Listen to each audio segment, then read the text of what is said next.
Hello, everyone. My name is Ezra, otherwise known as E-Soup. How is everyone doing today? I am so excited to read more of Case File. I cannot predict things that happen in this book, so I'm not going to try. So I have no idea what kind of wild ride we're on for today. I'm hoping it'll be less intense in some ways than last time. But I'm just excited to see what new thing Meat Bun dishes out. Oh.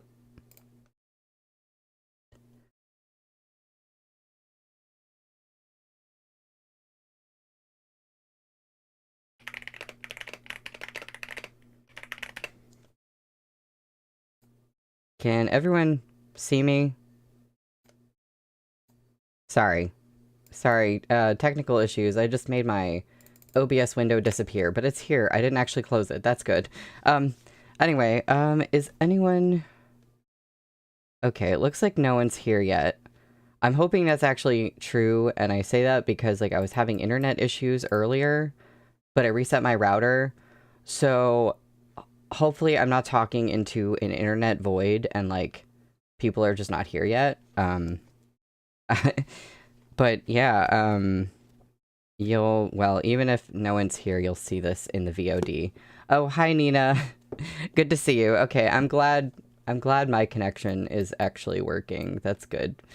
Yeah, my internet earlier was kind of scaring me because it looked like it should have been working. All the lights were on in the right place, but it was being really weird. But I think it's good now. Hi, Henry.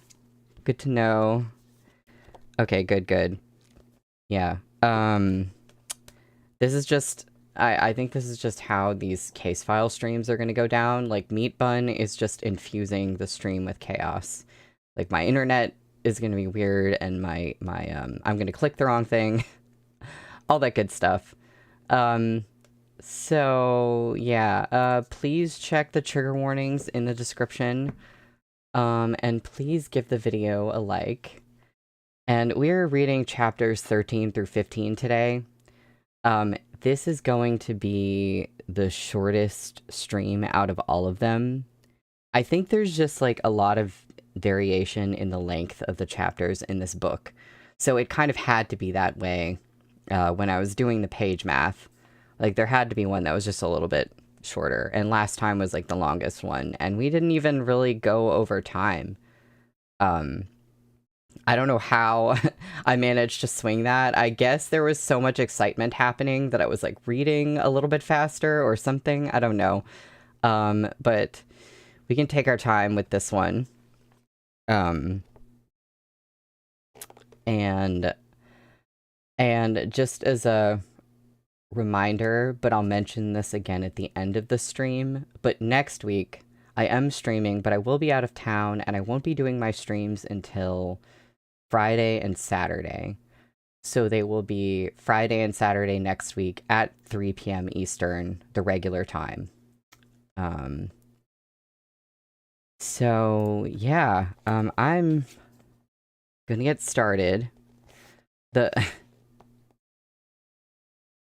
Oh, Henry, having your own little Arha 279. Oh, because you're in the snow, or because... I hope you're having a good day, because I think you just mean because you're in the snow, but I don't know. Yes, it is the psychological Ebola magic.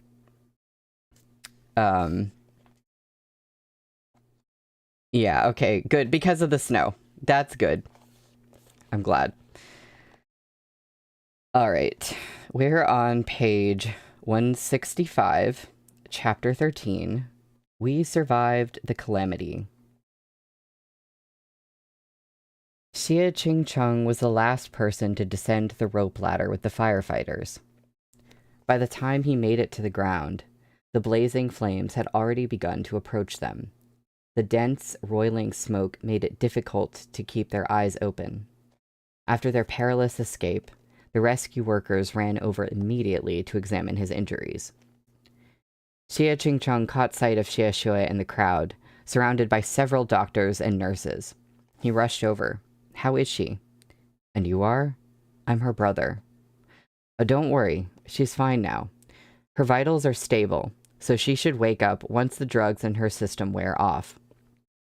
At last, Xie Qingcheng let out a sigh of relief. The paramedics took in this tall, bare-chested man. It wasn't the time or place for lustful distractions, but the mere sight of this handsome man seemed to invigorate them, so they couldn't help but steal a few more glances as they worked. By the way, it only occurred to me, like, last time, at, like, a random moment when this comment would just not really make sense.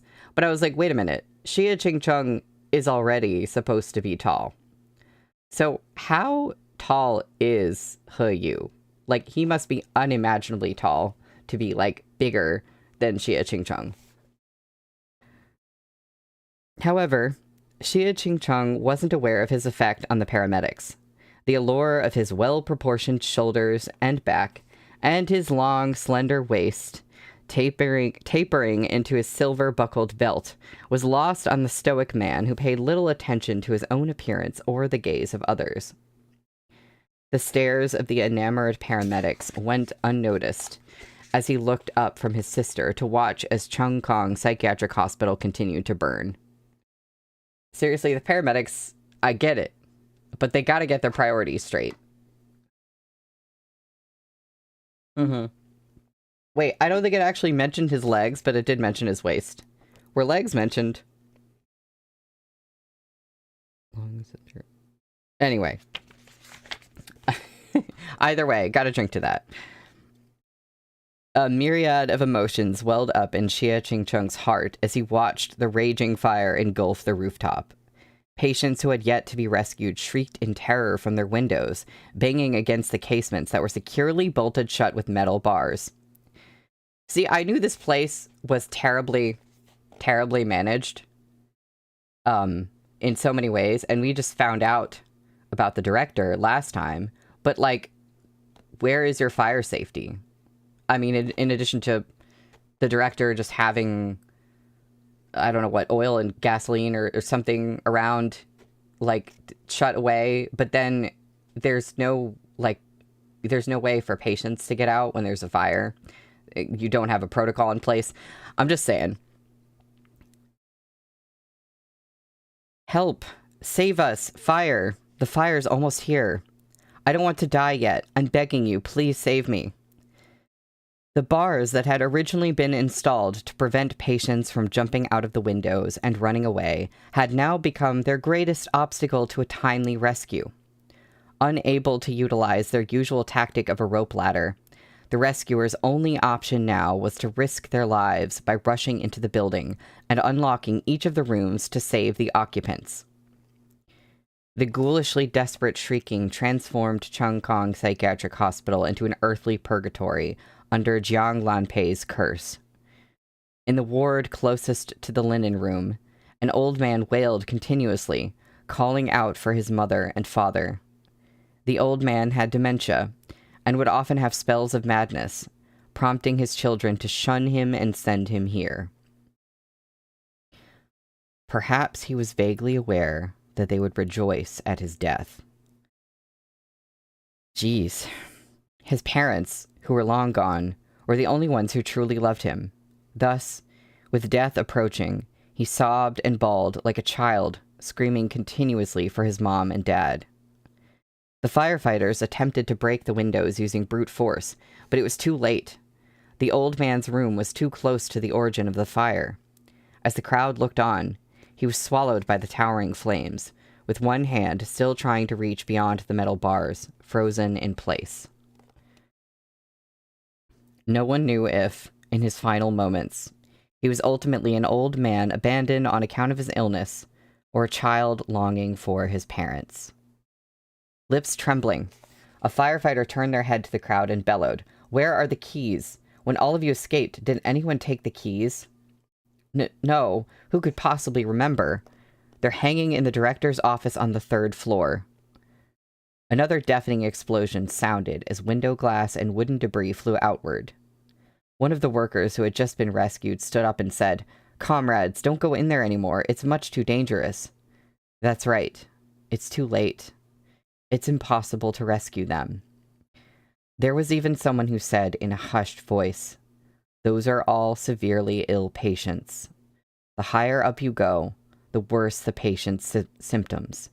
Even if you were to get them out, it wouldn't be worth it.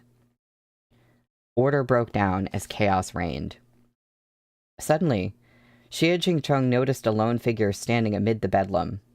That individual looked up at the burning building for a short spell before turning to head away from the locus of everyone's attention, deeper into the thick undergrowth, and winding around toward the northern entrance.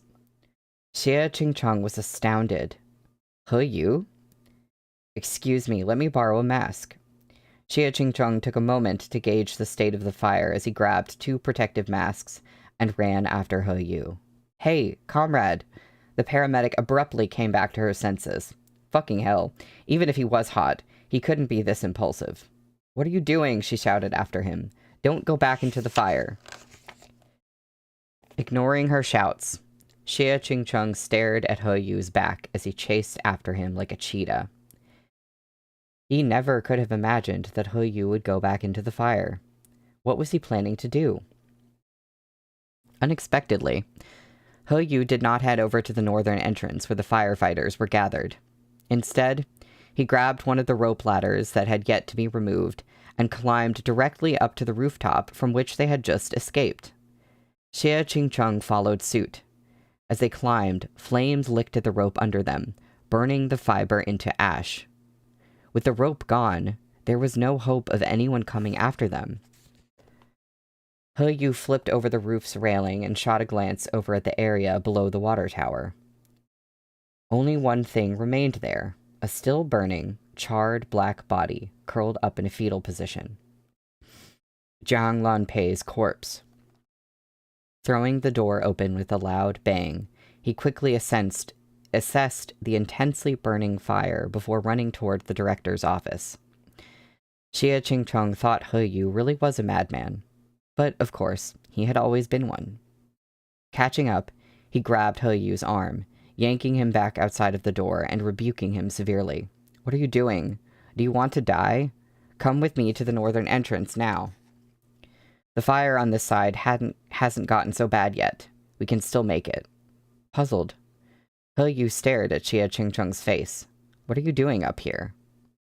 Xie Jingcheng couldn't be bothered to waste words with him. With sharp eyes, he yelled, Fucking come down with me. I can't. This time, it's different. This time, I want to save them. They're my kin. Only I can save them. Only I can help get all of them out in time. You heard what those people said down there. That old man was burned alive just like that before their very eyes. There are still more people who are about to die, yet they just said, forget about them. He Yu's eyes almost terrified him. Softly, He Yu said, the mentally ill are not worth saving. And in these circumstances, they should all be abandoned. They deserve to die. He stared into Xie Jingcheng's eyes. The corners of his mouth slowly curved into a grim, bone-chilling smile. Is that what you think as well, Dr. Xie? They only say that because there really isn't enough time. Be reasonable. You can't possibly open the doors one by one. Xie Jingcheng's voice had gone hoarse. There's simply no time left. He Yu did not speak any further. He threw Xie Jingcheng's hand off with great strength and turned to run toward the office. Fortunately, the office was separated from the area where the fire raged most fiercely by a large section of lavatories. Back in the day, the construction workers had skimped on the job by only using ceramic tiles without bothering to set any wooden frames. Consequently, the fire spread slowly here. After finding a large panel full of jangling keys in the office, He Yu headed for the section of sick rooms that remained untouched by the fire on the 3rd floor. Help! Save us! I don't want to die yet. I don't want to die yet. Has the devil's fire burned its way here? It's the devil's fire. The lights in the corridor had long been extinguished. Those sounds of sobbing filled both sides of the hall. There were even more rooms from which such noises would never be heard again. The keys were labeled with room numbers. He Yu grabbed the one for the nearest room and began unlocking the door. By the time Xie Qingcheng managed to catch up to He Yu again, he had already opened the first door. A woman with disheveled hair ran out, shouting hysterically. A chill went through Xie Qingcheng's heart. She was completely out of control. Even normal people would lose their sense of reason under these circumstances, so it went without saying for these patients. With a shrill scream, the woman darted mindlessly toward the fire like a headless chicken. Xie Qingcheng was about to stop her when he saw He Yu reach out and drag her back. "Don't go that way," He Yu said. "She won't listen to you," Xie Qingcheng began. "Fire! There's a fire," the woman wailed. A flash turned Xie Qingcheng's attention away from the chaos to see He Yu holding the blade that he had taken from the office. He clutched it in one hand and slashed his palm. Blood immediately began to ooze from the wound. Xie Qingcheng didn't understand why at first, but like a computer displaying old data, he unconsciously remembered something that sent a chill down his spine. Okay, I want to know what the deal is with his blood. The next second, his eyes widened as he saw He Yu remove one of the rings of keys from the panel and smear it with his own blood. He spoke to the insane woman in a light but commanding voice. "Take this ring of keys and go open the doors. With every opened door, give the person inside some of the other keys and order them to open even more doors. Go quickly. The faster you go, the more patients we can save. Go on."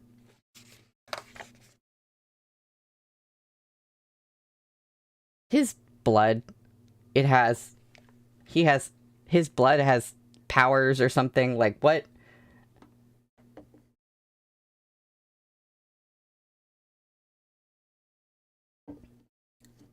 Something terrifying had happened. The moment that woman, who had only just been in a state of hysteria, smelled the scent of He Yu's blood, her eyes suddenly became extremely calm, as though she had been injected with a tranquilizer. It was as if He Yu's blood had triggered some reflex in her brain through her sense of smell, allowing him to control her. The woman took the ring of keys and immediately ran off toward the other metal doors. It just occurred to me, the thing with his blood, and how it might come into play later with Xie Qingcheng. If he can control people. The scene lasted but a few moments, yet sent a chill down Xie Qingcheng's entire body, right down to his fingertips. Case number 4, He Yu. The comorbid ability that he had manifested after reaching adulthood was blood toxin. Among all the abilities linked to psychological Ebola compiled by computational modeling, this was the one whose existence had always been regarded as the most dubious. Given the lack of clinical data on the disease, the medical community's only option was to refer to the previous 3 cases and design a series of computational models to simulate a patient's further condition. Thus, it could be determined that, in addition to the baseline characteristics, every patient that suffered from this type of mental illness had their own unique comorbid abilities. Simply put, the disease would continue to evolve inside the body. Given that each person possessed different genes, the evolutionary pathways would also vary by person. This differentiation typically occurred as the patient grew older, stabilizing and becoming fully apparent with the onset of adulthood. The comorbid ability that case number 1 developed was acute hyperosmia, or an enhanced sense of smell. The illness altered her olfactory nerve, causing her nose to become unusually sensitive. Generally speaking, the olfactory epithelium of dogs is 4 times as sensitive as that of humans. After her disease mutated, case number 1's sense of smell became more than 8 times as acute as the average human. Even the slightest odor in the air was sufficient to irritate her olfactory nerve, and cause her such torture that she became increasingly mentally aberrant. That does sound awful. Like, there's a lot of bad smells around, and if you could smell better than a dog can, like, you're screwed. Case number 2 and number 3 had also exhibited their unique comorbid abilities before their deaths. As for case number 4, He Yu had not shown any signs of disease differentiation while under Xie Qingcheng's care. Xie Qingcheng had originally thought that perhaps disease differentiation in psychological Ebola did not occur in all cases, that perhaps He Yu was an exception. He never would have expected that of all the abilities predicted by computational modeling, He Yu would have the most terrifying comorbid ability of them all: blood toxin. This so-called blood toxin meant that, under certain conditions, He Yu's blood had the hypnotic power of persuasion. Specifically over those afflicted with mental illness. Like serotonin, it could immediately stabilize a patient's mood, and like a drug, it could stimulate the reward system in the patient's brain, causing them to develop the misconception that by following his orders, they could receive more. Thus, in this way, the patient would fall under the control of He Yu's words, as if becoming intoxicated. The conclusions reached by researchers back then had been mere conjecture. When the computational models had predicted the blood toxin disease variant, there were even some researchers who had refused to believe the results. I'm gonna be honest, I don't know how they got a computational model to even predict that. If the previous 3 people did not have this ability, then where did they even get any sort of data, like, predicting this ability? I guess I need to know what case number 2 and number 3 were. Like, maybe there's some similarity, but I'm just like, how do we even get here? Like, I would be with the researchers. I would be like, that's wrong. That's incorrect. But now, the patients under He Yu's influence opened the doors, one after another. Their speed was astonishing. With every opened door and rescued patient, another fell under He Yu's spell to rescue others themselves. With the efficiency of a unit of well-trained soldiers, the blood-intoxicated and crazed patients distributed all the keys and unlocked every door. He Yu wove between them with a stern expression, like a spiritual leader surveying his congregation.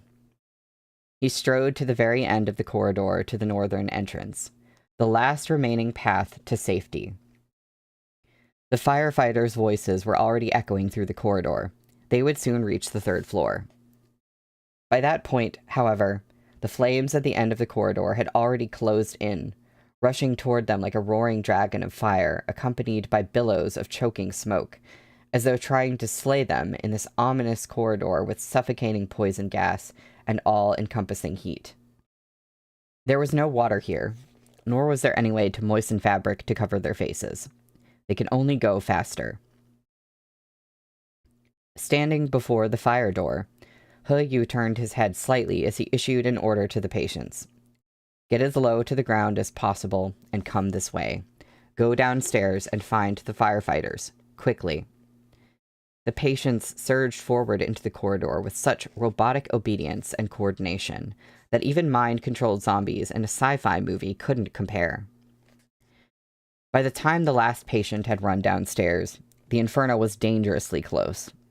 The smoke grew thicker and thicker, leaving only a thin layer of breathable air close to the ground. He Yu watched as Xie Qingcheng approached him with a deeply unpleasant expression. Without a word, he merely stepped to the side to allow Xie Qingcheng into the corridor as well. The fire door closed behind them with a heavy thud, cutting off the fiery dragon's approach for the time being. In the dark corridor, ice-cold almond eyes met shocked peach blossom eyes. Xie Qingcheng, do not tell a soul. Xie Qingcheng's face turned terribly ashen, but he could not think of how to respond. Instead, he passed a gas mask to He Yu, saying, "Take that. Let's go." The flames raged against the fire door as He Yu and Xie Qingcheng rushed downstairs, following the rescued patients. Guh! Guh! Xie Qingcheng and He Yu were the last two people to run out under the firefighting crew's support. Two cries from a voice nearby, cracking with emotion, welcomed them, and Xie Qingcheng took off his mask when he saw the now awake Xie Xue charging at him with a face full of tears. She ran so fast that the shoes the firefighters had found for her fell off her feet. Guh! Daga! Daga! Are you trying to scare me to death? Huh? Are you? I thought even you were abandoning me, too. Even you. Guh!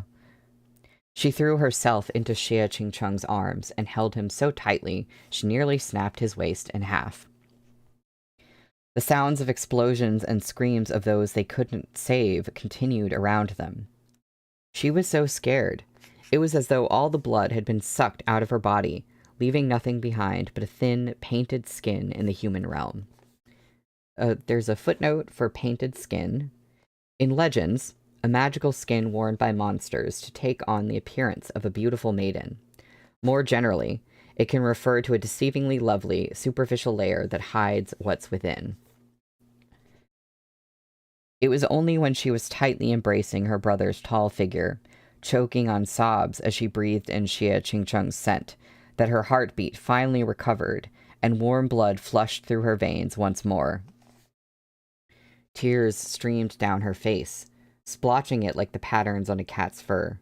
She opened her mouth and wailed, with absolutely no concern for her image, tripping over her words as she yelled, "You can't abandon me like Mom and Dad. You just can't, Daga. I was so scared. I was really so scared. Hug me. Hug me. Everything's all right, okay? Everything's all right." Xie Qingcheng very rarely accepted such intense displays of emotions.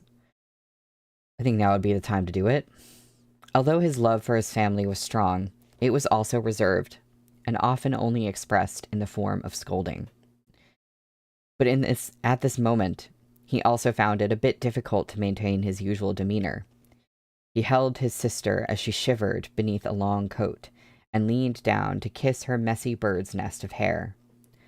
The rims of his eyes were tainted red as he spoke soothingly. "Everything's all right, Xie Xue." Xie Xue wailed in Xie Qingcheng's arms for a long while before spotting He Yu. Despite just managing to calm down a bit, she broke down once again and threw herself, sobbing, into He Yu's arms. Or rather, to be more precise, she dragged He Yu over and hugged both him and her brother at the same time. As a result, He Yu was forcibly squeezed against Xie Qingcheng as well. An awkward expression surfaced on He Yu's handsomely refined face. He had never been so close to another man before, and considering the fact that the man in question was Xie Qingcheng, he felt extremely unsettled. One look at Xie Qingcheng's expression told him the feeling was mutual. But out of consideration for Xie Xue, neither of them moved. They allowed her to squeeze the three of them together into an unyielding hug, carving out a little reunion for them amid the chaos. Yeah, normal thing to be concerned about in this moment. I feel like I'm going to be saying that a lot.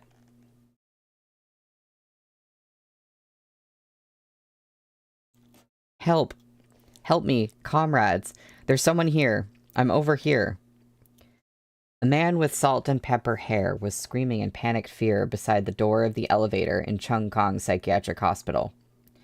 He was one of Chung Kong's oldest directors, a friend of Liang Ji-chung, who had recently broken his leg while playing polo with Liang Ji-chung, confining him to a wheelchair for the time being.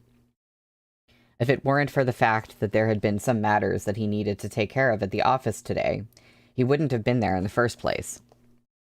The man trembled in the wheelchair, urine trickling down the legs of his trousers from his already soaked crotch. It was his first time experiencing just how terrifying it was to be in a condition where he couldn't look after himself. The blazing fire was pressing toward him at that very moment, and although he probably knew that he couldn't take the elevator, that it was likely already broken, he still couldn't stop himself from frantically pressing the button. "Quick! Quick! Someone come save me! I have money. Who's gonna come and save me? I have a lot of money. The muscles in his cheeks twitched violently, spasming from anxiety. Suddenly, as if the heavens had heard his pleas, someone wearing a gas mask who looked like a firefighter ran out of the pitch-black escape corridor and saw him sprawled in the wheelchair. It was as though the man had seen a god appear before him. "Comrade, save me! Quick, save me!" His nostrils trembled in agitation, and fine beads of sweat hung from the pale flesh of his nose. His pupils dilated in excitement, reflecting the figure of the person walking up to him with firefighting equipment in hand. A moment later, he froze, and his pupils abruptly shrank. A sinister sneer flashed from behind the goggles of the person in the firefighting uniform. Then, they took the lid off the equipment in their hands. It wasn't a fire extinguisher. It was gasoline. This shithole Chung Kong is beyond saving. I'm the janitor they sent over to clean this place up. The muffled sound of a man's voice came from under the mask. You can take your time spending that money of yours on the other side. No! The newcomer simultaneously tossed the gasoline and lighter into the man's panicking and grotesquely contorted face. A massive boom ripped through the air, and that face seemed to resemble the warped visage in Edvard Munch's The Scream, as it was completely swallowed up by the flames. I was about to say, I'm literally like, I saw janitor, I'm the janitor in quotes, and I was like, hold on a minute. Modu crossover.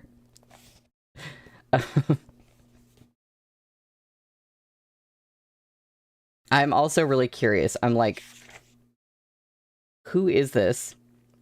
I want to assume that it's someone who was already staying in the hospital. There's part of me that's like, conspiracy theory brain, it's someone who like came in from the outside, but I don't know. But I forget already, because Liang Jicheng had an accomplice. Well, we know he had at least one accomplice, but I'm forgetting do we know if this was his accomplice or is he someone else? But either way, if he was friends with Liang Jicheng, I kind of have a feeling that he deserved it. So, let me see how long this next chapter is. I might, oh, I see. Yeah, I see what screwed up my page math so much. I think this is, like, a really long, kind of a long chapter. So what I'm going to do is I'm going to start reading this one, and then I might stop in the middle of the chapter for a break if we get to 4 o'clock. So this is on page 179, chapter 14. We talked about secrets in the past. After He Yu and Xie Qingcheng finally managed to calm Xie Shui down and get her to sit on a stool to rest obediently with the other survivors, they received a stern tongue lashing from the head of the firefighting squad. Thoroughly reprimanded, the two of them walked off to the side. Out of the corner of his eye, He Yu shot a glance at Xie Qingcheng, who was lighting a cigarette that he'd gotten from a police officer, of all people. Unable to fathom the reasons for Xie Qingcheng's actions earlier, He Yu asked, Xie Qingcheng, why did you run into the fire with me? The area you entered hadn't become too dangerous yet. Xie Qingcheng took a drag from the cigarette, then slowly let it out. Only then did he fully relax. The embers glowed and dimmed between his fingers, the ashes drifting down like a whisper of snow. Tell me about your condition. Xie Qingcheng flicked the ash away and gazed straight ahead. When did it start? He was asking about the blood toxin. Shortly after you left, He Yu replied after a brief pause. When I went to a private psychiatric hospital for another checkup, I ran into a mentally ill patient and found out by accident. When I used my blood as bait, they would listen to me. You knew about this condition? I did. Xie Qingcheng coughed softly and took another drag as he tried to describe it as indifferently as possible. Blood toxin is a mutant variant of psychological Ebola.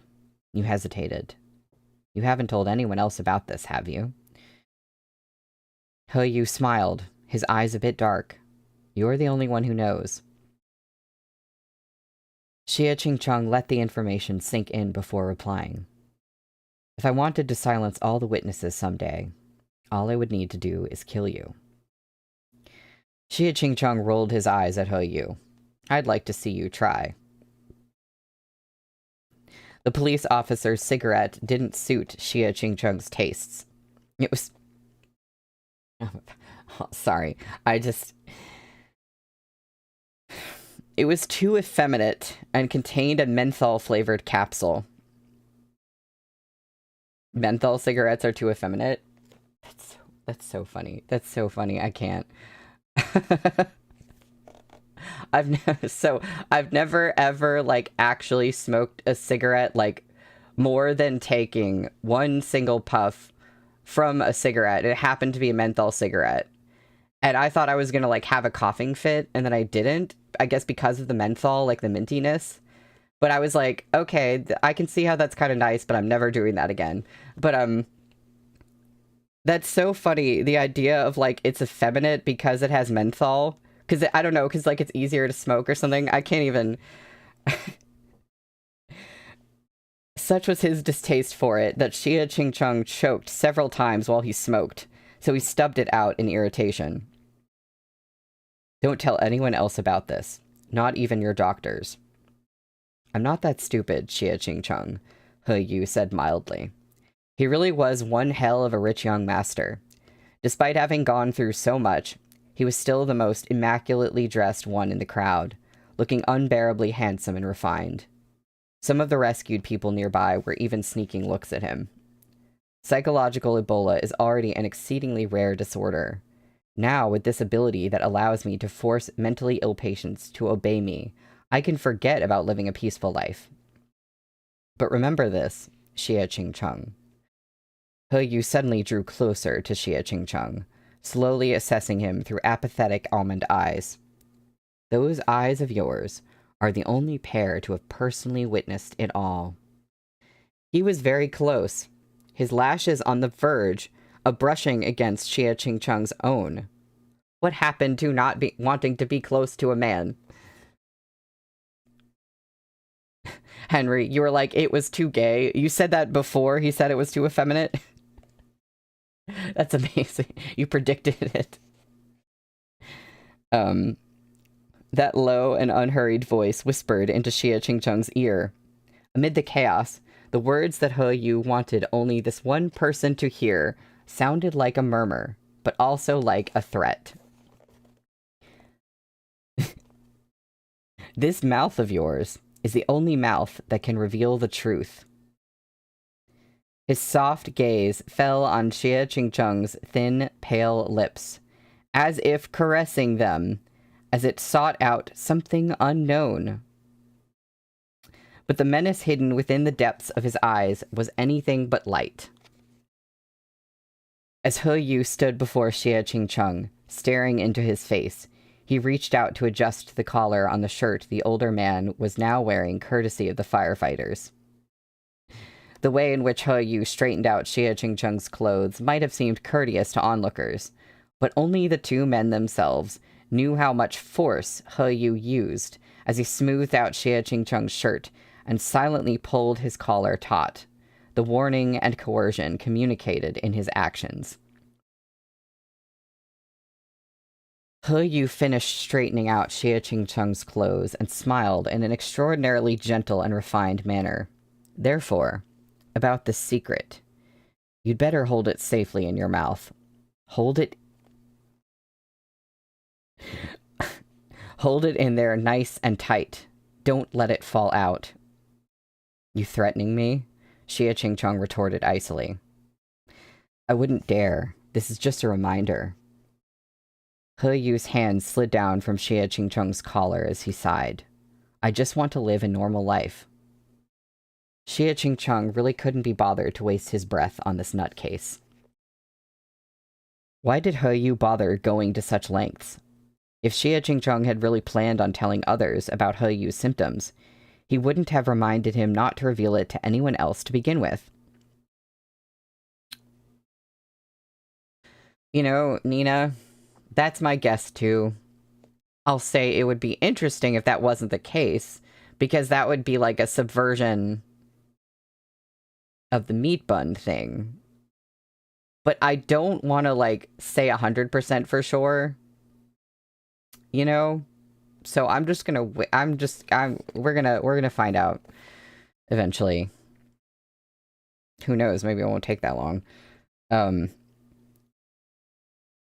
He Yu didn't think that way. He didn't trust Xie Qingcheng that much.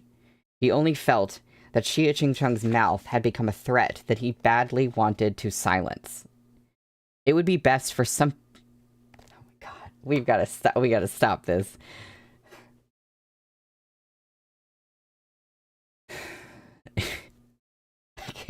I'm sorry. It would be best for something to be savagely shoved inside, reducing him to garbled incoherency like a bound hostage, unable to spill his secret.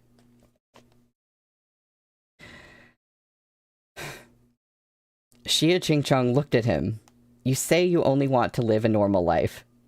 In that case, why did you take the risk of entering the fire and using their blood toxin to save those patients when time was not on your side?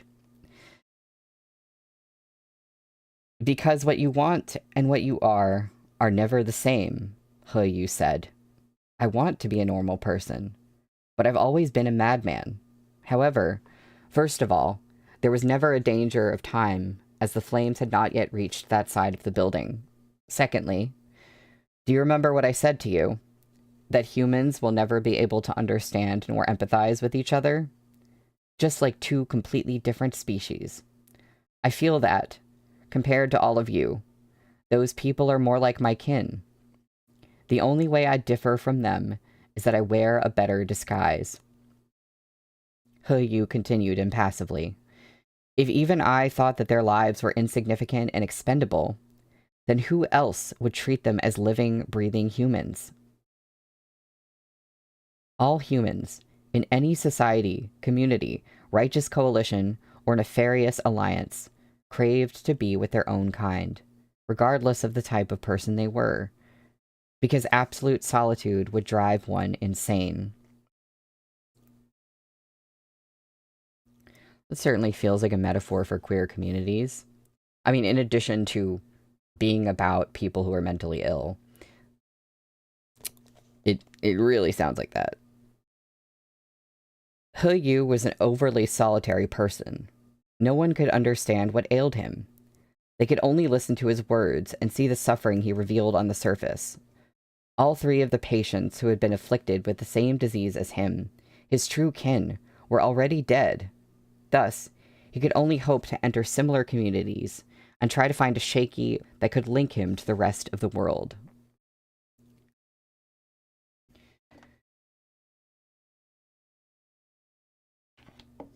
Yet, He Yu was dangerous because he could bewitch those who were his kin.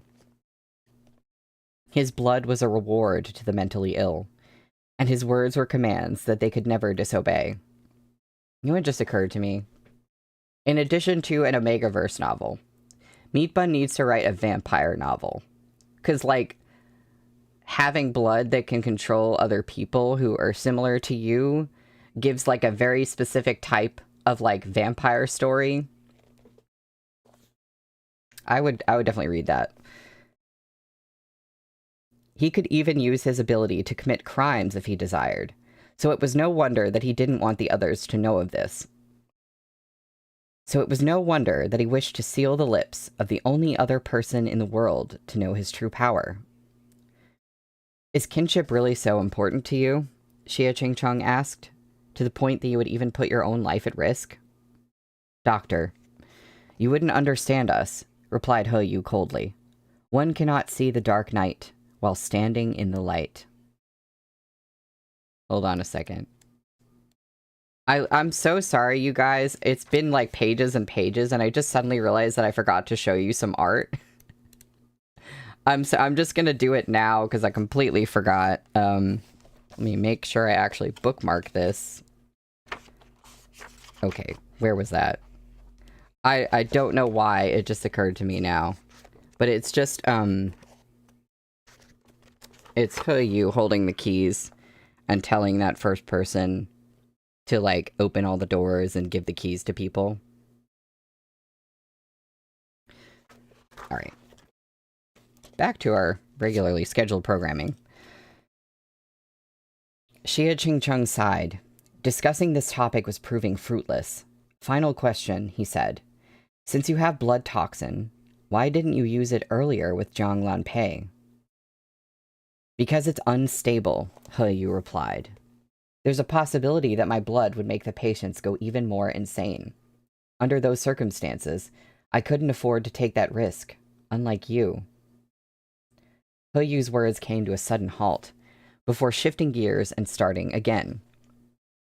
You're really something else. You'd already fallen into that person's hands, but still had to mention Cinderella. You took such a big gamble. Weren't you afraid that I wouldn't catch on? Right, I almost forgot about that. There was some... He mentioned Cinderella, and it was like, oh, He Yu would know what he's talking about. I took that gamble because I consider you to be quite clever, Xia Qingcheng said lightly. Besides, wasn't Cinderella the very thing you wanted to bring up that time when I went to your dorm to change? What is Cinderella? He Yu fell silent for a while before finally dropping his head with a sneer. Feeling the tension ease, Xia Qingcheng pressed his hand against his forehead. At this juncture, the two finally felt some degree of the relaxation and ease that came with surviving a calamity, and their minds drifted to the past. Yes, both of them still remembered the event that happened when He Yu was about 8 or 9 years old. Therefore, it had unexpectedly become their secret code for calling the police in the nick of time. Back then, Xia Qingcheng felt that, aside from the basic regimen of medical treatment, He Yu also needed to get outside more, get some sun and fresh air, and relieve his boredom. Many doctors believed the treatment for the mentally ill should prioritize medication, but Xia Qingcheng took a different approach. He believed that a patient's mental illness was a product of their environment, and that one shouldn't isolate and cut a mentally ill patient off from society. Therefore, mental illness was not a battle to be won with medication, but with rehabilitating patients to rebuild the bridges linking them to their family and society as a whole. And so, he gave his recommendation to Liu Zhishu. Liu Zhishu, who was in the middle of attending to a flurry of business calls, looked up at Xia Qingcheng and gave him an embarrassed laugh. I don't have the time, Dr. Xie. Why don't you take him? Xia Qingcheng forced down his anger. He's your son. Having grown accustomed to talking business, Liu Zhishu didn't even bother to look up as she countered. I'll give you a raise. Xia Qingcheng was at a loss for words. Liu Zhishu then took her phone and left in a whirl of arrogant, idle chatter. It was as though she was a business person first and a mother second. From start to end, the chubby and wealthy matron remained smiling as she addressed Executive Zhang, Executive Li, over the phone, her line of sight never once landing on Xia Qingcheng. Never mind He Yu, who stood behind him. Xia Qingcheng turned around and looked down, only to see that He Yu didn't appear to be troubled much at all by his mother's actions. He seemed to be accustomed to this kind of mother-son relationship. Sitting on the sofa, he didn't even bother looking up as he peeled a large, golden-yellow navel orange for himself. The orange was bigger than his hands, and He Yu lost his grip halfway through. It fell to the floor and rolled under the tea table. He hopped off the sofa and went to pick it up, only to see a glistening Christmas apple appear before his eyes. You're going to eat something that's fallen on the floor? Xia Qingcheng let out a sigh, unsure as to why his heart had grown soft. He passed He Yu the Christmas apple and picked up the dusty orange. I'll take you to the amusement park tomorrow, he said. For a second, I also thought she would say tangerine. It's pretty close. Navel oranges are the new tangerines. Thus, Xie Qingcheng brought his little sister and He Yu to the amusement park the next day. Xie Xue had a sweet disposition, smiled often, and was good at looking after the younger boy. As a result, He Yu's entire condition seemed to improve significantly. But on their way back, it suddenly started to pour. By the time they finally managed to catch a taxi, the three of them had already become ridiculously soaked. However, the He family's villa was quite a distance away in the outskirts of the city, so Xie Qingcheng brought the two children to his medical school dormitory first. Xie Qingcheng's university housing was the same as He Yu's present dorm, a 4-person room.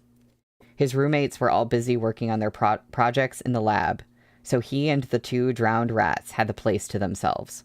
Guga, your cactus is blooming. As soon as she walked in, Xie Xue pounced over to Xie Qingcheng's desk like she owned the place, smiling brilliantly and poking at the ball cactus that was crowned with the circle of small goose-yellow flowers inside its egg-shaped pot. Whoa, so pretty. I hope she wasn't literally poking at it. This was clearly not her first time visiting her brother's dorm. Xie Qingcheng poured hot ginger tea for the children and firmly shoved the cups into their hands. Drink it while it's hot.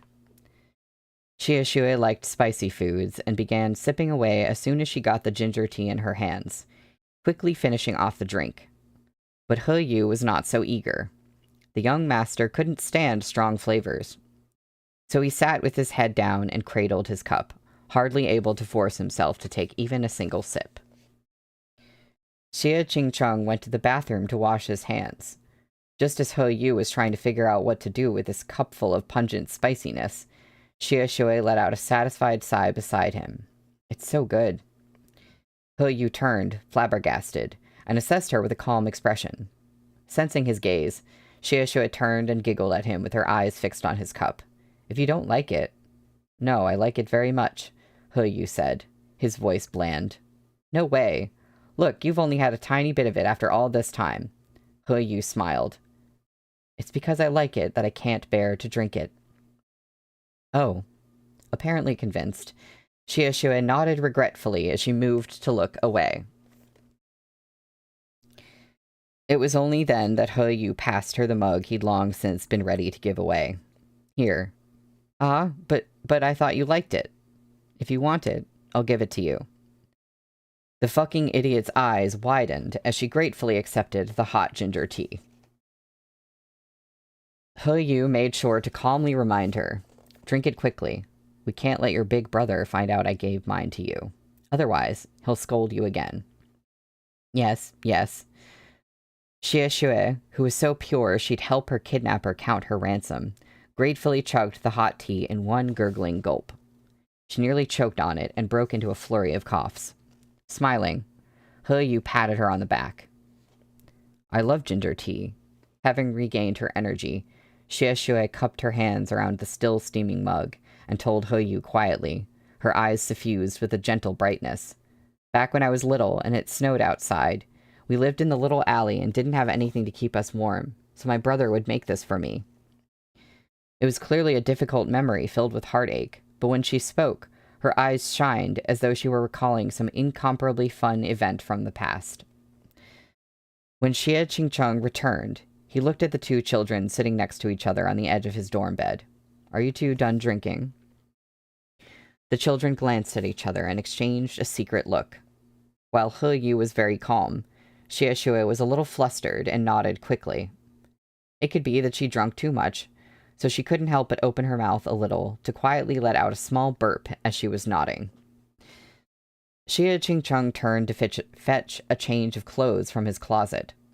The little girl's kickboxing lessons were located close to the medical school, so Xie Qingcheng always had a few sets of dry clothes on hand for when she'd inevitably show up soaked with sweat after class. They came in handy this time around as well.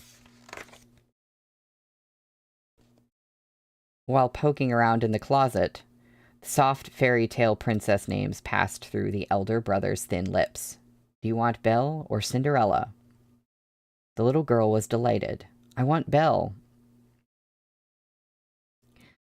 I'm so concerned as to how this evolves into a situation in which you have to call the police. Because now we're getting to Cinderella. Xie Qingcheng passed her a light yellow princess dress.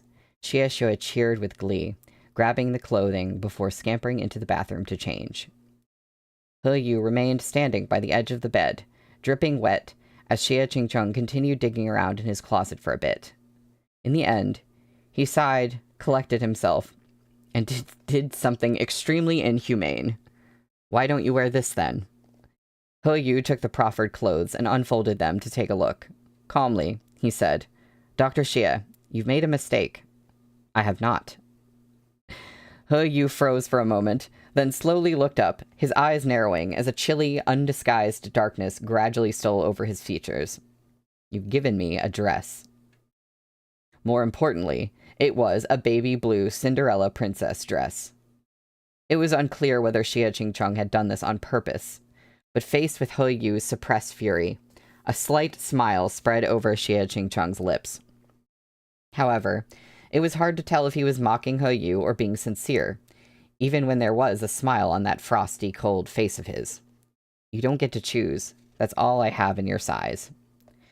I think I can wear one of your dress shirts, He Yu said. Xie Qingcheng crossed his arms and leaned back against the ladder of the bunk bed as he looked down at him loftily. Little devil, my dress shirts are too big for you. And we have art.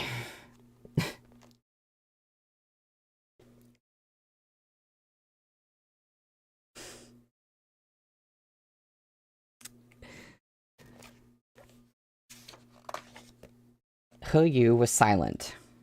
Don't want it? Then you'll have to walk out naked. He Yu still said nothing. Outside, the rain continued to fall, its pitter-pattering become the background music for that bygone conversation. Okay. There's a scene break. I don't know if we're going to get the continuation of that story now, or if we have to wait till later. But it's also 3:57, and since there's a scene break, yeah. I'm gonna... Wait a minute. Actually, I lied. I'm just gonna finish the chapter. It's not that much longer. The firefighters gradually contained the fire at Chung Kong Psychiatric Hospital.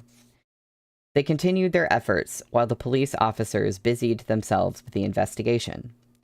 Xie Qingcheng and He Yu exchanged a glance, seeing reflections of the past in each other's eyes. Back then, you even told me that I wasn't losing out on anything, that there was even a piece of candy in the pockets of that princess dress, said He Yu. You suggested that I check the pockets and consider it a form of psychological reparation. But I said what you gave me was poison and that I wouldn't eat it at all. Looking back on it now, you really were evil. I don't remember anymore, Xie Qingcheng replied. He turned to leave. You're full of crap. He Yu reached up to block his way, setting his hand on the large tree behind Xie Qingcheng. He narrowed his eyes. You don't remember? If you don't remember, then why did you mention Cinderella's candy when you had me rifle through your pockets for your phone as Jiang Lanpei held you hostage? Xie Qingcheng didn't back down at all. With a cold expression, he answered, a coincidence. He Yu's anger flared. He felt like Xie Qingcheng had gotten off far too easily when he had taken him back to his dorm and given him a t-shirt to wear. Now, it seemed like even if he'd had to use the 1-hour delivery option, he should have bought him a wedding dress instead. He's like, I've got to get this man in a wedding dress as punishment. Now hold on, we're not done yet. A wedding dress instead. The sexy kind, complete with a lace garter belt. He should have... Okay. This keeps happening to me. He should have gotten him stockings, too. And if he refused, then he could have handcuffed him, tossed him onto the bed, and forced it onto him. Anything less than that wouldn't be enough to humiliate Xie Qingcheng. After all, he had no shame. You don't remember, huh? He Yu lowered his head, warning Xie Qingcheng. Then you'd better be careful not to get yourself so wet in the future. He Yu's gaze slid over Xie Qingcheng's eyes as he added softly. Otherwise, the next thing I give you to wear might not be an old t-shirt. Xie Qingcheng lifted his hand and patted He Yu on the face. Don't worry, little devil. You won't get that chance. Even if I'm soaked through, I can still walk out naked. Naked? A police officer walked over. Upon seeing that it was the two lunatics who had run into the fire earlier, he immediately said, You can't go in there naked again. That's so dangerous. No, wait. I mean, even if you're not naked, you can't go in there. He Yu smiled warmly, his eyes gentle. Yeah, I was just telling him. That's so dangerous, right, Xiege? Why are you scolding him? Didn't your ge run into the fire because you rushed in first? The little police officer stared at them. Ah, forget it. Have your wounds been treated? If so, then please come back to the station with us. We have much to sort out tonight. Due to the grave severity of the case and the amount of people involved, the police had a long night ahead of interviewing and recording the testimonies of each person in writing. As there were far too many people to handle at once, the witnesses were divided into groups to be taken back to the station in police cars. Several break rooms at the station were also set up as makeshift bedrooms, so that those who had yet to be questioned about the chaos could spend the night. Xie Xue arrived shortly after Xie Qingcheng and the others. Since she was a woman, she was assigned to a room with a female nurse, while He Yu and Xie Qingcheng were given the room next door. Xie Xue had already calmed down quite a bit before she went to take a nap. Due to the fact that she had been unconscious the whole time and didn't see much blood, she wasn't too shaken up and was instead comforting that panic-stricken nurse. It's all right now. You'll certainly have good fortune after surviving such a catastrophe. Let's get some rest now, and the officers will come and get us when it's our turn. I can't fall asleep, the nurse whimpered. I can sing a song to help you sleep. Drop, drop, drop the hanky. Ah, don't sing that hellish song. Oblivious to why the nurse had such a reaction, Xie Xue said, I don't know why the song appeared in my head. I feel like when I was passed out, someone kept singing it next to me. Anyway, I'll switch to another song. In the blue, blue sky in the Milky Way, there's a little white ship. Xie Xue began to softly chant another children's song. The nurse was visibly unsettled. Dismayed and confused by the nurse's reaction, Xie Xue apologized. I'm a little out of it. I'm sorry. Okay, let me tell you a joke instead. Meanwhile, Xie Qingcheng and He Yu arrived at their break room. You two can sleep here. The conditions aren't very good, but you'll have to make do. Come find us any time if you need anything. Someone will come for you when it's your turn, the little police officer explained in a hurry before he turned on his heel and left. There were still plenty more witnesses to sort out. Together, Xie Qingcheng and He Yu pushed open the doors, only to freeze upon seeing the layout. This really was a break room that had been rearranged at the last minute. There was only a single fucking sofa bed inside. How were they supposed to sleep? Okay, that's the end of the chapter. I'm gonna take a break now. When we come back, we have the last chapter of the day, which is called We Slept on the Same Sofa Bed. There was only one sofa bed. Unfortunately, this was another chapter title that I saw when I was, like, doing page math, so I knew this was going to happen. But it's still very fun to get it in context. I do not know how this is going to go down. So, I will be back in about 10 minutes.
Hello, I am back.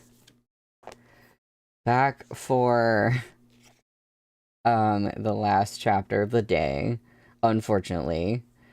I'm sorry that this might go so short. But I guess I've been making pretty good time. Admittedly, when I do like the page math, I don't really account for like the blank pages at the end of chapters and like art and stuff like that, but anyway, we're on page 195 for chapter 15. We slept on the same sofa bed.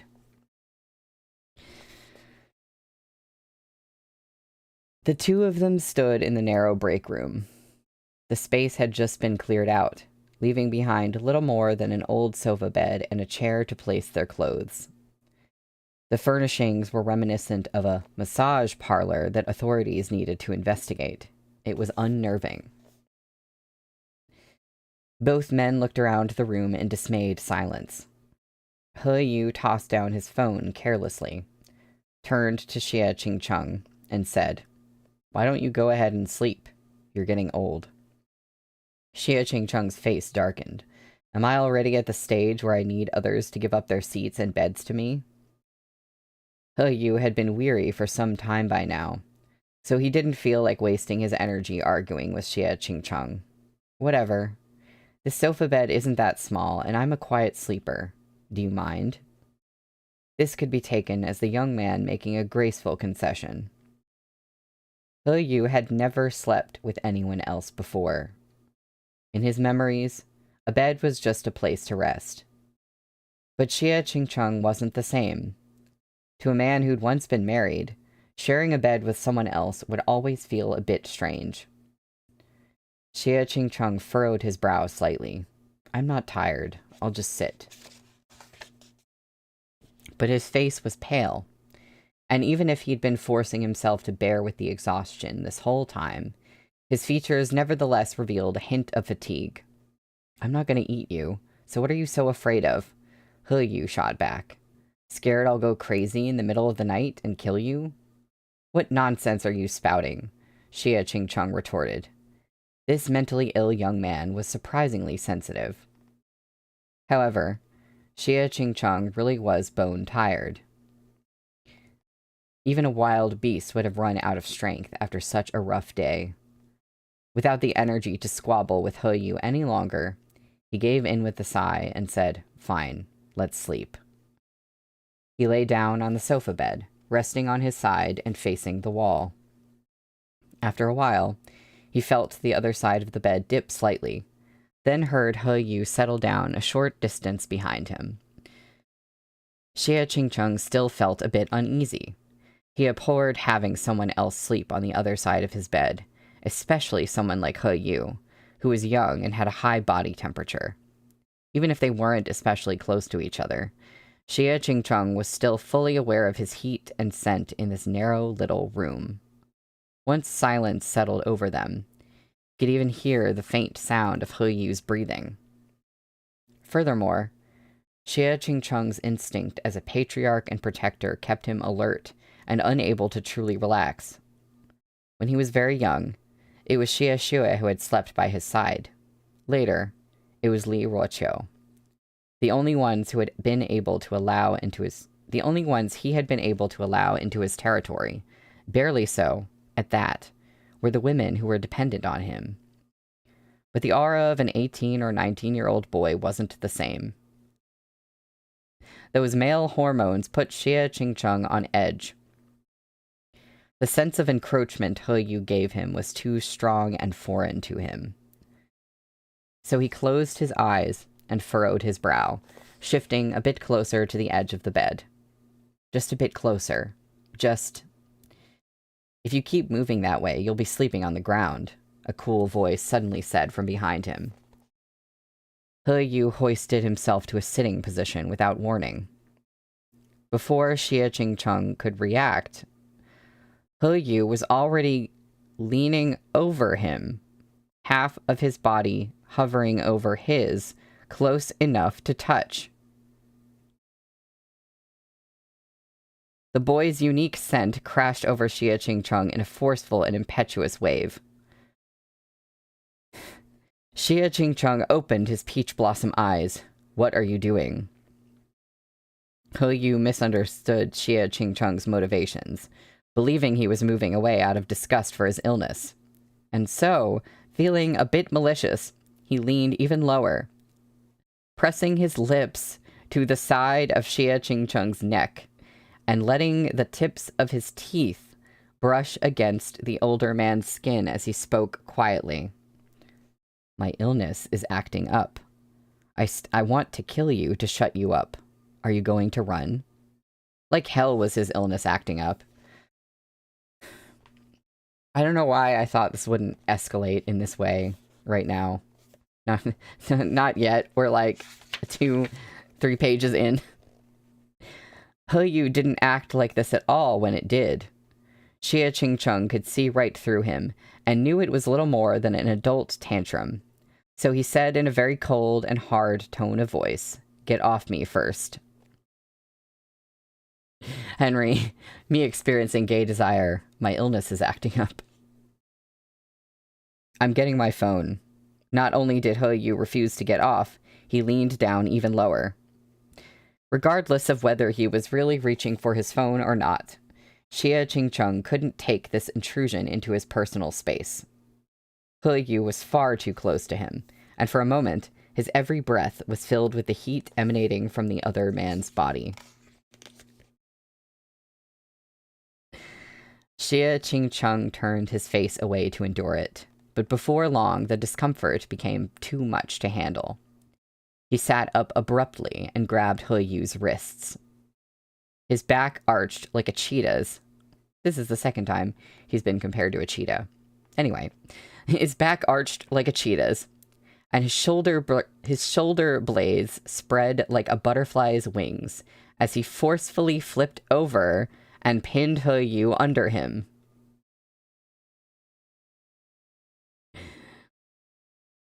"Why are you throwing yourself at me?" He Yu asked in bemusement. "Aren't you scared of me?" "Why would I be scared of you? I'm teaching you how to behave." He Yu simply stared in response for a while before sighing softly. "Guh, you're hurting me, you know?" It had occurred to He Yu that Xie Qingcheng's aversion had only stemmed from the fact that he was a man, not his mental illness, and so he He stopped resisting Xie Qingchung's tight grip on his wrists. In the stillness, Xie Qingchung could see himself reflected in the younger man's unnervingly apathetic gaze as he spoke in an equally apathetic voice. Okay, I'll behave, He Yu said. Could I please trouble you to hand me my phone? Xie Qingchung didn't take well to being coerced at all, but he found it much less intolerable when he was the one looking down at the other young man. He didn't like feeling invaded and suppressed by any other member of his own sex, but the closeness didn't bother him so much when he was in control. Okay. With He Yu sufficiently subdued, Xie Qingchung got up to search the area off to the side of the sofa bed, and sure enough found He Yu's phone. He'd probably carelessly left it there earlier. He handed the phone to him. Thank you. He Yu took it and tilted his head back as he swiped the screen. He remarked casually, Dr. Xie, we may both be men, but we're secure in our sexuality, wouldn't you agree? The two people least secure in their sexuality. So why are you so nervous? Never shared a bed with a man before? I almost said never shared a man with a bed before. I'm used to being alone, Xie Qingchung replied, his expression and voice bitterly cold. He Yu laughed. He was still looking at his phone, and the luminescent glow of the screen made his long eyelashes appear to be covered with a layer of frost.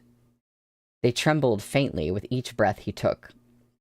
He Yu asked, in a mocking tone, He Yu asked, then, did you and Saozi sleep in separate beds? Despite the apathetic front, Xie Qingchung knew that He Yu was feeling a kind of empathetic pain after seeing those mentally ill patients today, souring his disposition. However, no matter how bad of a mood He Yu was in, Xie Qingchung had no duty or obligation to become the dumping ground for his anger. Besides, he was hardly in a better frame of mind himself. Xie Qingchung glared at He Yu. I'm going to sleep, so stop disturbing me, he berated the younger man before turning over to lie back down. Unfortunately, Xie Qingchung found it difficult to sleep. He Yu, on the other hand, hadn't planned on sleeping at all. He was just lying down to get comfortable. I like how he was like, he's not planning on sleeping, and yet, even though he seems to think like he doesn't have to sleep right now, he's like still getting in the bed. Like, he could have just been like, I'm not going to sleep, I'm going to sit in this chair.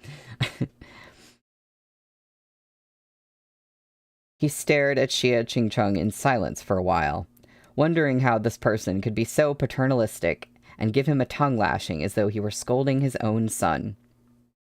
The notion that, given the opportunity, he really ought to get a wedding dress and force Xie Qingchung into it appealed to He Yu more than ever. If Xie Qingchung wore it, then he could forget about lifting his head in front of He Yu again for the rest of his life. With this thought, and plenty of time to kill, He Yu opened an online shopping site on his phone and typed wedding dress into the search bar. The styles that popped up were all perfectly normal, each one extremely beautiful and dignified. However, he felt that none of them could achieve the best effect for what he had in mind.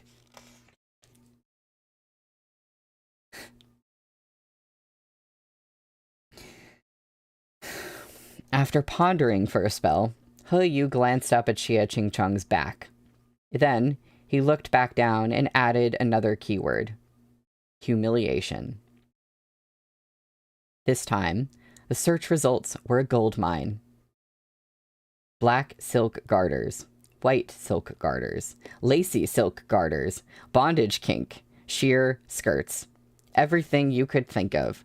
A complete collection in a countless variety of styles was right at his fingertips. As He Yu swiped through page after page, his eyebrows inched higher and higher. It was quite interesting. The human imagination truly was boundless when it came to seeking pleasure. This man, what were you saying earlier, Henry? And I thought, Moran was an idiot. This man truly has no self-awareness at all.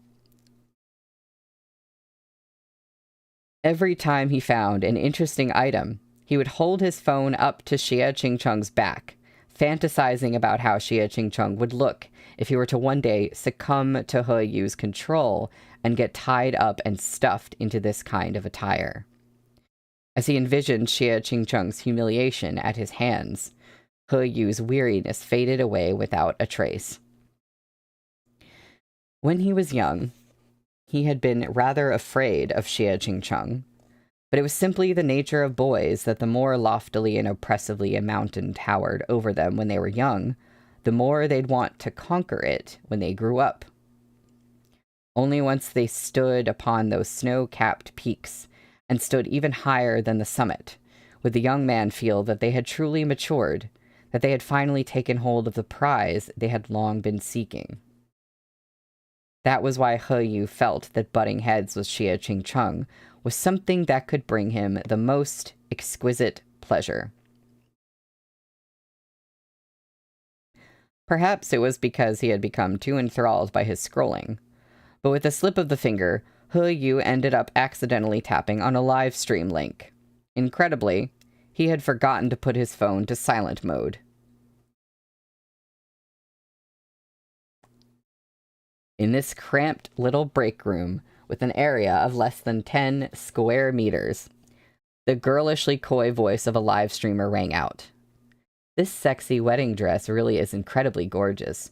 If you wear this on your wedding night, your husband will definitely lose control. He Yu quickly turned off the sound and froze, his eyes on Xie Qingchung's back. It was dead silent in the room. He Yu hoped dearly that Xie Qingchung had already fallen asleep. But his hopes were not answered. Xie Qingchung turned over and looked at him with an exceedingly frigid gaze that was exactly the same as the past, like a sharp blade, as if he wanted to cut He Yu's heart open. "What are you doing?" There was no point in hiding it. Smiling slightly, he politely replied, "Browsing shopping websites." "You're buying a wedding dress? What, I'm not even allowed to look?" Incredibly annoyed at the mere sight of him, Xie Qingchung sneered as he asked, "Why are you looking at wedding dresses? Who's gonna wear it?" He Yu's eyes shifted around, as though searching his mind for just the right answer. I wonder if he would just kill me immediately if I told him, "You are." A murder in the police station was a terrible idea. The civil servants would be terribly inconvenienced. So, suppressing his mischievous inclinations, He Yu simply said, "I believe this has nothing to do with you." "Turn off your phone," Xie Qingchung ordered with an ice-cold expression. "Stop looking at this trivial nonsense. You're so young and haven't even started dating yet, so what's the point of looking at such things?" He Yu surprisingly found himself feeling a little upset at Xie Qingchung's incredibly frosty tone and his disgust-flecked eyes. What right did he have to interfere so much in his business? What was their relationship, anyway? He Yu's urge to provoke him welled up again. He took a moment to stare at those peach blossom eyes in silence before letting a mocking, meaningful smile slowly spread across his lips.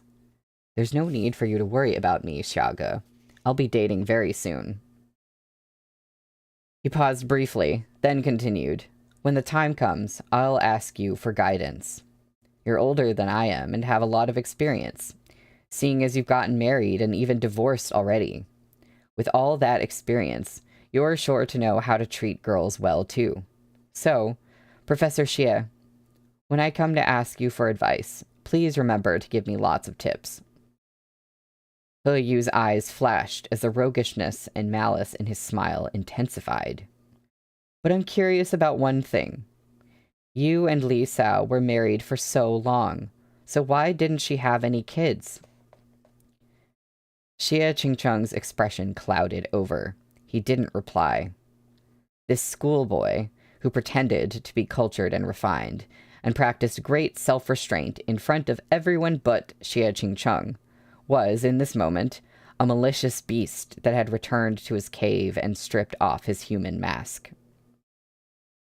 He Yu cast his almond eyes lazily downward, and with a hint of ridicule in his voice, asked, "Was it because you couldn't get it up?" Silence filled the room for but a few seconds before Xie Qingcheng grabbed the brat by his collar and threw him heavily onto the ground, followed by his pillow and blanket, burying He Yu in bedding. Although He Yu wanted to provoke him, he hadn't expected he'd elicit such a huge reaction. Xie Qingcheng seethed. Sure, he wasn't keen on sex. Quite indifferent to it, actually. But that little brat was spouting nothing but nonsense. He Yu. Xie Qingcheng stared at him, his gaze and voice peppered with shards of ice. Just how fucking immature are you? He got up, adjusted his clothes, and left the break room, the loud slamming of the door betraying his anger. Xie Qingcheng stepped out onto the station's portico, lit a cigarette, and took a deep drag. He despised the mere mention of Li Ruoqiu's name, but He Yu always knew just how to twist a knife into his weak point for maximum pain. Xie Qingcheng leaned against a pillar and took another long drag. His clothes and hair were in disarray, a far cry from his usual meticulous and stern appearance. As dark clouds closed in again, the distance between his eyebrows narrowed above his bloodshot eyes. He bit the cigarette filter with rough, chapped lips as he stared vacantly into the night, a picture of decadent beauty despite his disheveled state. The police officers who passed by couldn't help but steal glances at him. After a while, a young male officer dashed over and handed him a cold can of beer. "Comrade, one of those days, huh? I get it. What happened tonight was... Xiege? Why are you here?" Suddenly recognizing the voice, Xie Qingcheng snapped out of his brooding and looked over at the police officer. Chen Man? Chen Man was Xie Qingcheng's acquaintance through his older brother, who had also been a police officer and a mentee of Xie Qingcheng's father, no less. Unfortunately, Chen Man's brother had died in the line of duty. Chen Man followed in his brother's footsteps by attending university to become a police officer, and was now slowly rising through the ranks. Xie Qingcheng had even bumped into him on several occasions at the local police station before now. Chen Man's name was actually Chen Yan, but because he always did things a little too quickly, his family gave him the nickname Chen Man in the hopes that he would slow down a bit. And Man means slow. Over time, everyone came to prefer calling him Chen Man, and the name stuck. Xiege, how did you get pulled into this case? It's a long story. Xie Qingcheng sighed with the cigarette still in his mouth and opened his beer. He bowed slightly in Chen Man's direction as a gesture of thanks, then went back to leaning glumly against the pillar and gazing into the darkness. Chen Man stood silently with him for a while, but realizing that he had no intention of elaborating, decided to change the subject. Xiege, aren't you cold? Why don't I give you my jacket? It's fine. I'm not cold. How could I be on such a hot day? According to the calendar, it's already fall. Xie Qingcheng was already quite vexed, and this kid blabbering on about nothing of consequence wasn't doing his mood any favors. You can go, he said without looking back at Chen Man. I don't really have anything to talk about. Thanks for the beer, though. You're sure you're okay? I'm fine. It was only then that Chen Man reluctantly walked away, glancing back every couple of steps. Wait. Xie Qingcheng suddenly called after him. Come back. Chen Man rushed back over without hesitation. To his surprise, Xie Qingcheng grabbed him by his police uniform. Given their familiarity, Xie Qingcheng wasn't too concerned about politeness as he reached into Chen Man's pocket and fished out a pack of cigarettes. Although Chen Man didn't smoke, most of the other officers did, so it was convenient to have a pack of cigarettes in his pocket while working with different units.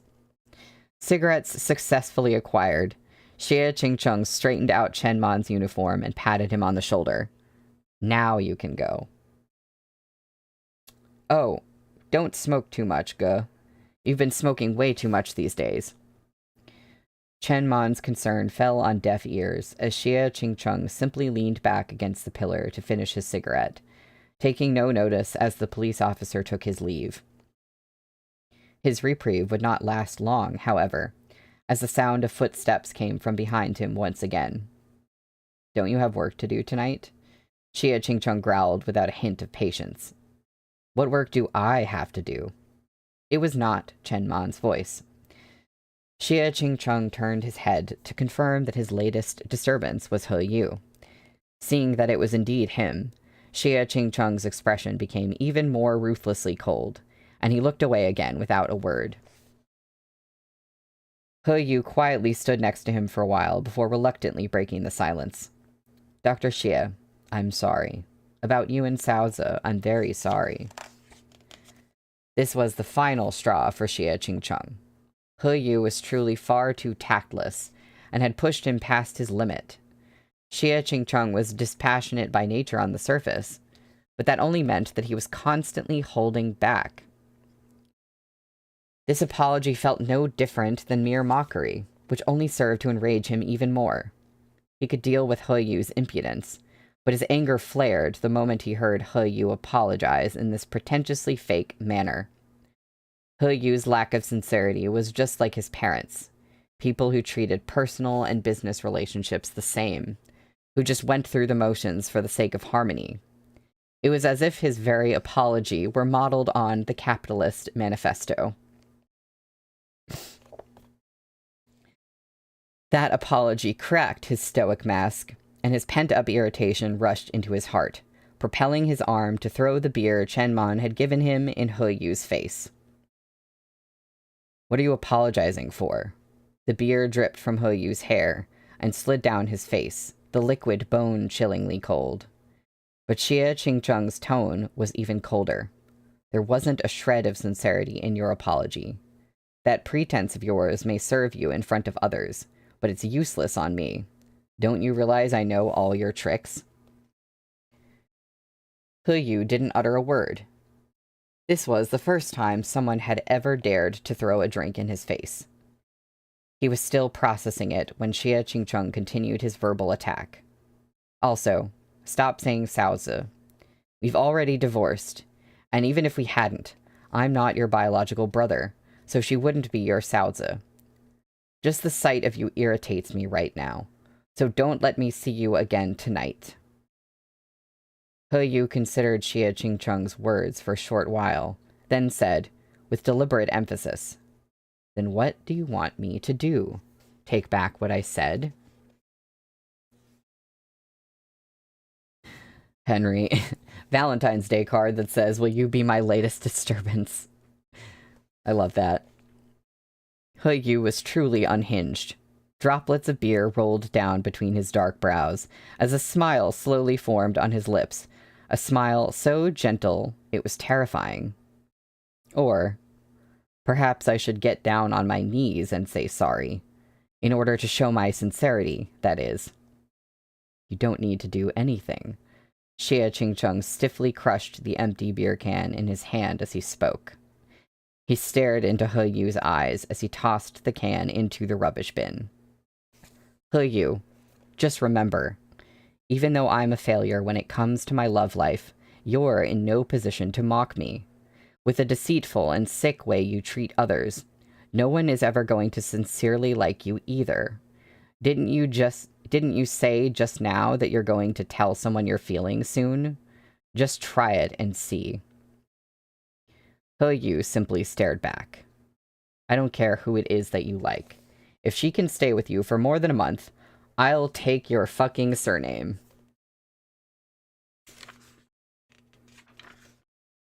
Well, that's the end of the chapter.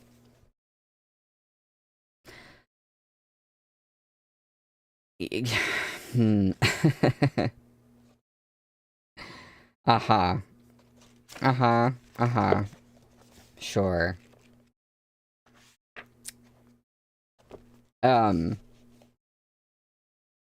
So, how are how are we all feeling about our stream today? Not it was not as eventful as Monday, but we learned the absolutely like batshit thing about Huyu's power, the side effect of psychological Ebola. That, I don't know, somehow they predicted that someone would have it, and I don't know how they did that. I'm still like, whatever. Anyway, so that was kind of a lot in a different way. I'm so excited to get back into this. And thank you, Henry, for not saying anything about it. I knew that, like, you knew about it. Like, I knew that had to be one of the spoilers that you had. Like, once we got to that point, I was like, yeah. I just knew, like, okay, the condition that Huyu has is not a real condition. So I was, like, thinking, like, well, anything goes. Like, Meat Bun can do anything she wants with this. So that's not what I was expecting, exactly. I knew there would be something ridiculous but I was like, okay, that's literally mind control powers. All right. So really, this is like, I feel like this series is secretly like a sci-fi or like sci-fi fantasy just because of like these little things.